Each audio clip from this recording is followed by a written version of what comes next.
How are you? You guys are good, right? I need you to focus because this conversation will change your life. She went to USC, but we are still best friends, I've decided. Give it up for Allyson Felix, everyone. Julie explained her magnificence, but let me put this in perspective for you. She is the most decorated female Olympian in the history, okay, of the sport. So can we give it to her? Thank you. All right, so we've decided to talk about a few things, and I want to start with just the basics. For folks who don't know your backstory, where you grew up, how it all started, tell me the moment or the time in which you and your family knew you were special, you were different, you were set apart in track and field. Yeah, for me, it happened later than most Olympians. So I'm from Los Angeles, born and raised, and I grew up in my community. You know, I did all sports. I played everything. I was involved in so much community upbringing, and I didn't find track and field until I was in high school. Wow. And yeah, I came out for the track team simply because I was at a new school. I didn't know anybody. And my parents and my brother were like, you should try track. Like, that'd be a great way to meet new people.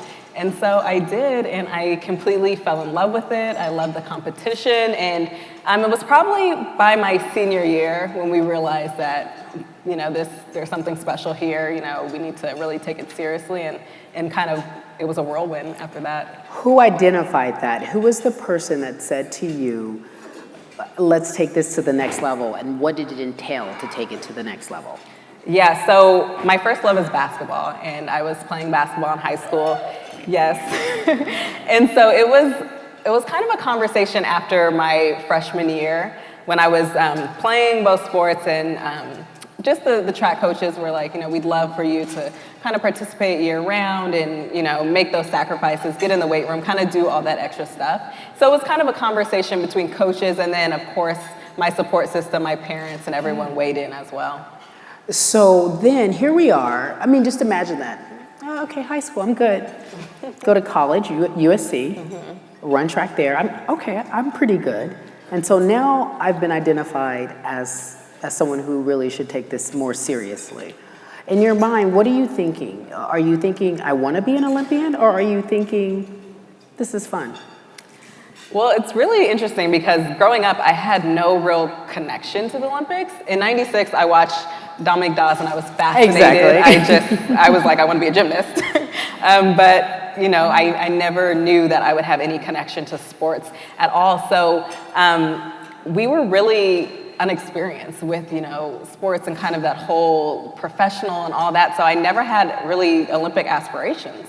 Once I started in high school and I realized I had some talent, then those things started to begin. But it was like I was very much very late into the high school years. And so it was kind of then when I started to think like, wow, maybe I could actually make it to the Olympics. On the outside looking in, I would think that you would need, you know, to be an Olympian, a lot of money, to have a really good coach to train you, to make you excellent, to prepare you for the games. And I know one of the things they do here with LA84 is try to invest in the coaches in the community that go out and try to make the athletes who want to be at your level better.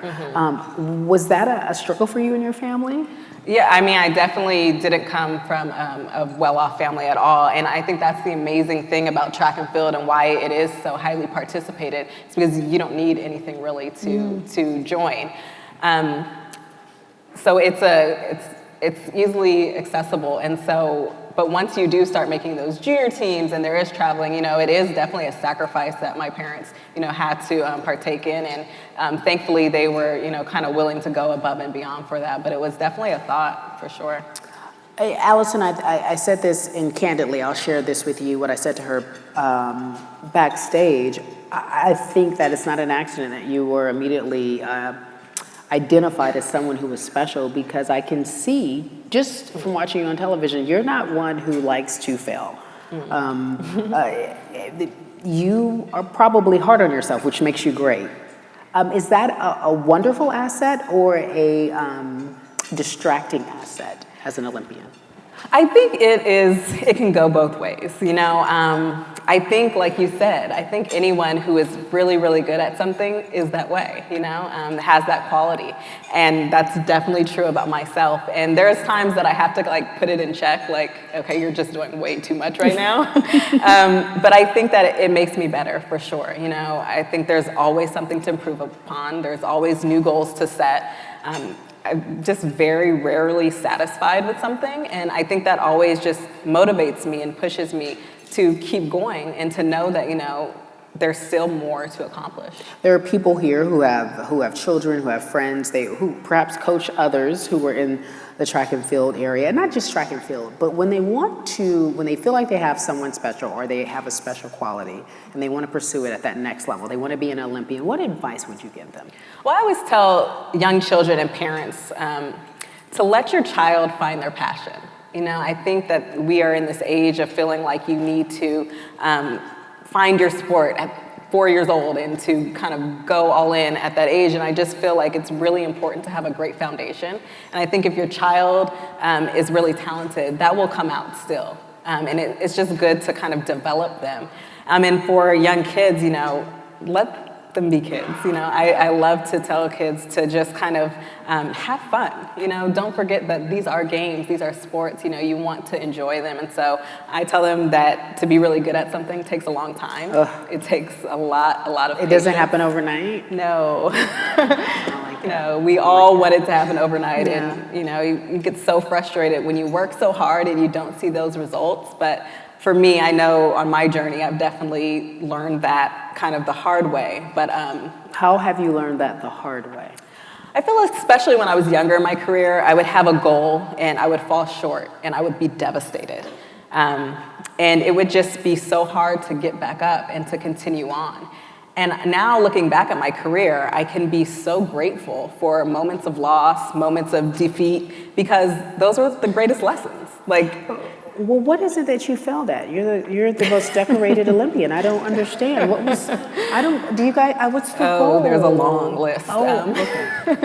But yeah, I mean, for me, you know, the Olympics is a hard sport to miss the mark in because you feel like you have to wait another 4 years to get a chance. So, I mean, we're talking about running hopefully 21 seconds, and if you mess up, waiting 4 years for another chance. Yeah, it's I don't like it. It's a lot. I don't like it. It's a lot of pressure. It is. So just getting it right, you know, making sure the moment is not making the moment bigger than what it is. You know, I've done this a million times before. So just things like that. Okay, I gotta ask. The moment, the baton drop. Oh, yes.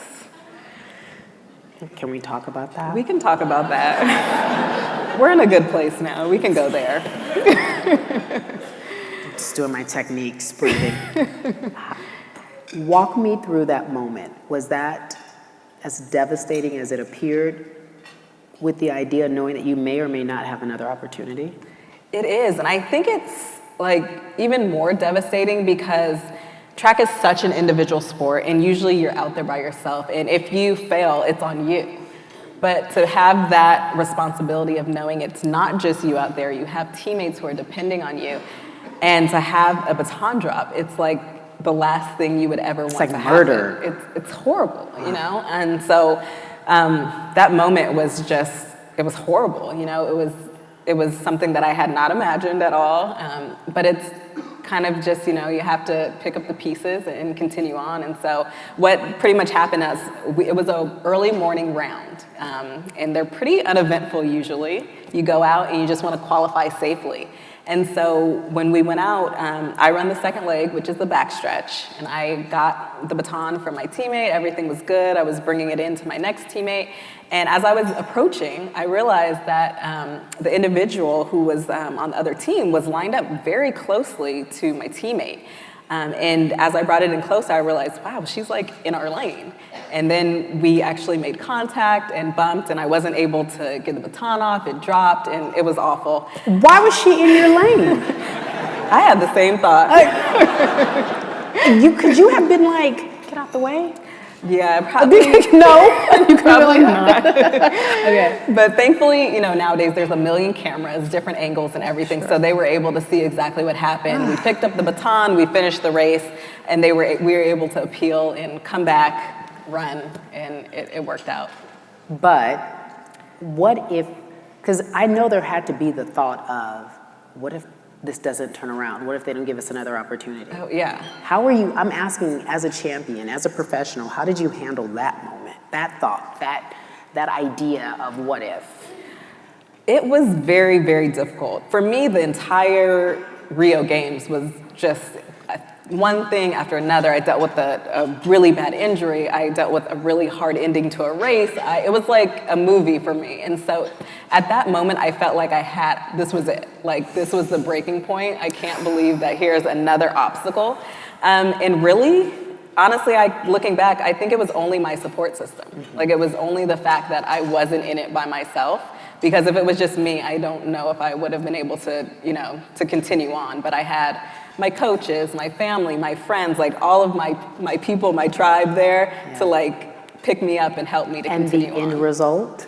And the end result, it worked out. Our appeal went through, we came back, we ran by ourselves, and we got to run for gold, and it was amazing. Yay! Yeah. Okay, I do have to ask you this though. You talk about your support group.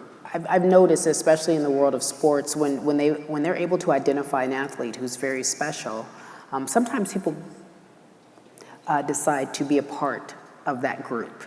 People who don't necessarily always have your best interest. They just want to be a part of that person, that group, that entourage. How are you able to weed out the good from the bad? Yeah, it can be a difficult thing, especially being a really young person. I was 17 years old when I became a professional, and so I had no clue about any of this stuff, and my family didn't really know. They had no experience. But I think it's just keeping the people that you love and you can trust around you, and sometimes you will make a bad decision and you have to recover from that. But I think if that core group is really tight and those people that you can trust, then you can recover from that. And now I have a great situation. I get to work with my brother, who's my manager, and my coach, who's been with me for 14 years. And so it's just been the core group that's been there from day one, and that's been key for me. That's so hard because you say that your family had no experience. You just have to, it's trial and error, essentially. Exactly, yeah. Thankfully, they're very diligent and were willing to kind of learn about things. And at the end of the day, it's like, your parents always have your best interests in mind, whether they're experienced or not. And so they did their homework, and I think they were a good judge of character, even though they didn't know the ins and outs of the sports, but they were still mom and dad. And a good judge of character at the end of the Exactly. day. You need that. You said something earlier about having a good foundation prior to, really taking off in this industry. What was a good foundation for you? Definitely the way I was raised, for sure. I think my parents did a really good job, and just how to treat people and their work ethic. They were great role models. And all of that was great, whether I went into sports or I didn't. It's something that you can apply all around. And sports is a great foundation in itself. You learn so many life lessons through team sports and individual sports, and all of these things I felt like really helped me as I continued on. I know that you work with other organizations, one in particular that I wanted to talk about, and the impact that you are having. So you have this platform, and I think especially in today's world, so many athletes try to figure out what to do with this platform. Some may not have the vision or may not be compelled to speak out or to have a certain level of awareness. But you have found your passion working with a particular organization that's doing great work, and you're on your way to a trip for 17 days, I believe. Yeah. All around the world. Yeah. Tell us a little bit about that. Yeah, so I get to work with an amazing organization called Right to Play. I'm an ambassador for them and a board member, and I've been working with them, for almost 7 years now. And basically, they use play, and they go into different countries that have been stricken by war, who deal with refugees, and they give every child the right to play. And they use play to teach them life lessons as well. So I've gone to Africa with them, and we've used these games to teach children how to use the mosquito nets and all different kinds of things to teach them about really their reality and how to survive, essentially. And so it's been amazing. In a week, I'm getting ready to go to Jordan and Lebanon and work with children there and check on the programs. And so children are just a passion of mine. I studied elementary education at USC, and something that's just very close to my heart. And so this work is very rewarding to me. What do they ask you when they see you? What do they want to know? It's really interesting because they don't get like anything about Olympics or whatever. That's not the connection. They love to play. And typically we're not speaking the same language. And it's really cool because we just jump right in with them and play the different games, and it's like that's the universal language. That's the universal language. Wow, that's powerful. Yeah, it is. When you see these kids, young girls in particular, and say, let's stay here since you say most of them don't speak English, what do you tell young girls who want to be in the sport, who want to be an Olympian, about the good and the bad of what it takes? Yeah, I think the biggest thing is, the amount of work, the dedication, the sacrifice, and then even touch on with the younger girls who are a little bit on the older side, the reality of sports and kind of where we are right now. What is the reality of sports for young women? Yeah, there's a lot of different things. We can talk about being on a level playing field with our male counterparts. We can talk about the reality of sport, of doping in sport, which is, especially in track and field, is something that, I face on a daily basis of going against. So it's kind of breaking into, what is really going on out there, and, is this something that you really want to pursue? Let's talk about the inequity of it. Yeah. What's the difference between being a female track star and a male track star?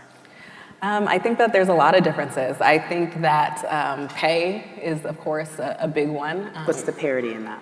Yeah, we're not on the same level, Double, triple?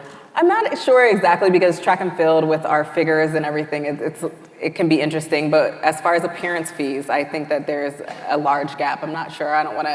I'm not sure of the exact figures on it, but I know that it's not the same. And I don't think it's been that way for a while.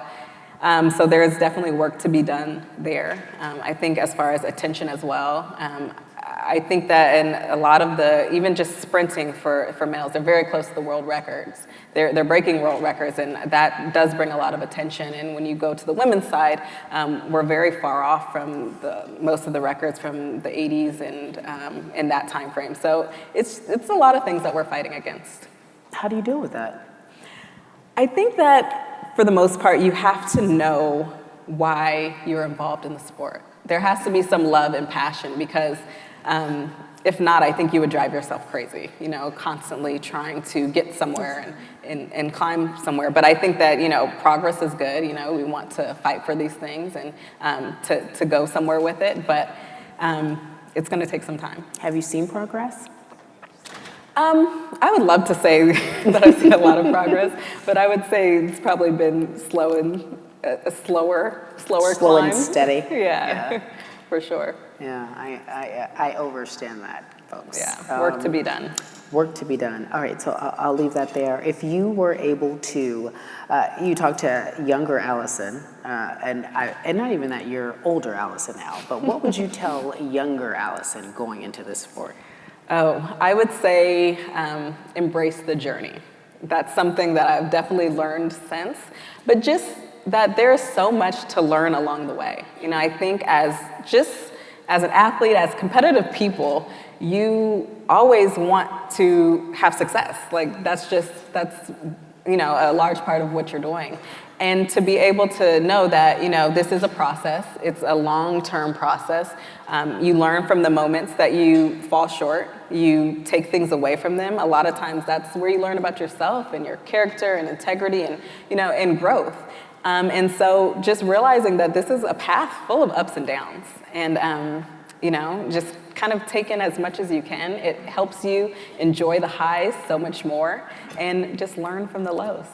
So if you were younger Allyson older Allyson talking to younger Allyson, is there a program, is there a support group outside of what you spoke on that you wish existed for Olympians? That's a really good question. Well, I think mentorship is huge. I think being able to go to someone who's been there, done it, is very helpful. I know when I came into the sport, and once I became a professional, kind of later, I hooked up with Jackie Joyner-Kersee. Yeah. Yeah, and I love Jackie. She's amazing. But the thing that really helped me was someone who could kind of lay it out, who could tell me all the amazing things about the sports, but some of the things that were difficult as well. And just be an ear, a listening ear, and an encouragement. I mean, she's always texting me something really supportive, or I train with her husband, so she's telling me how to deal with his crazy antics.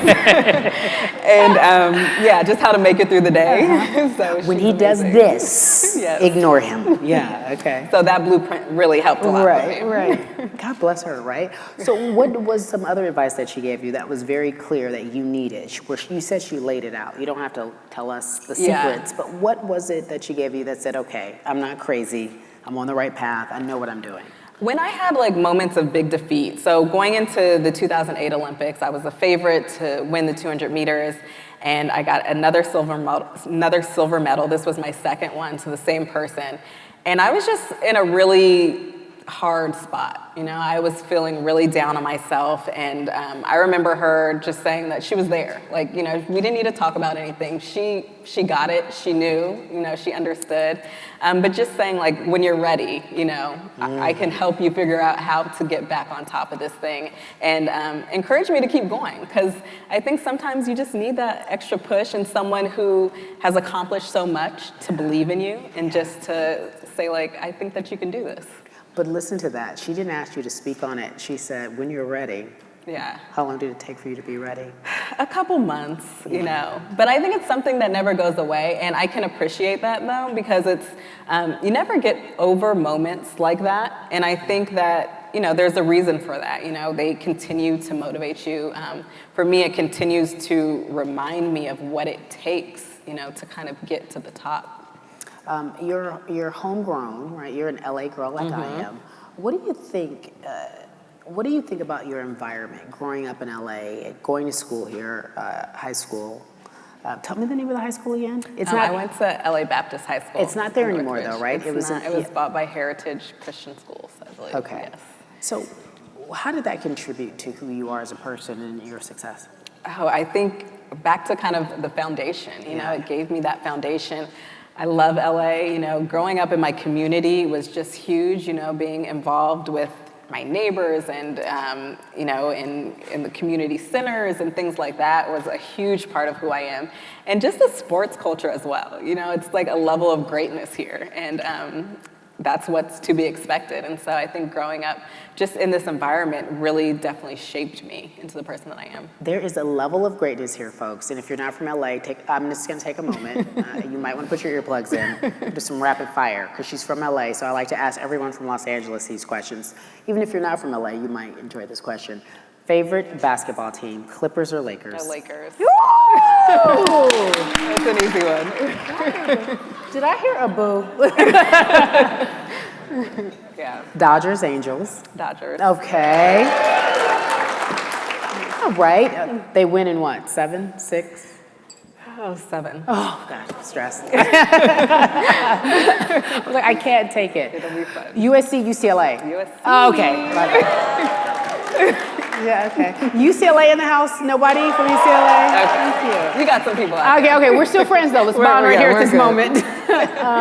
It's so funny, I ask these questions. Are you a Sparks fan? Do you root for the Sparks? Yeah. All LA, that's wonderful. Yeah. And there is a certain expectation when you grow up here to be a part of excellence. Yeah, it's just in the culture really, and growing up in that, it's just, it's a part of life, and it's all we know, really. Okay.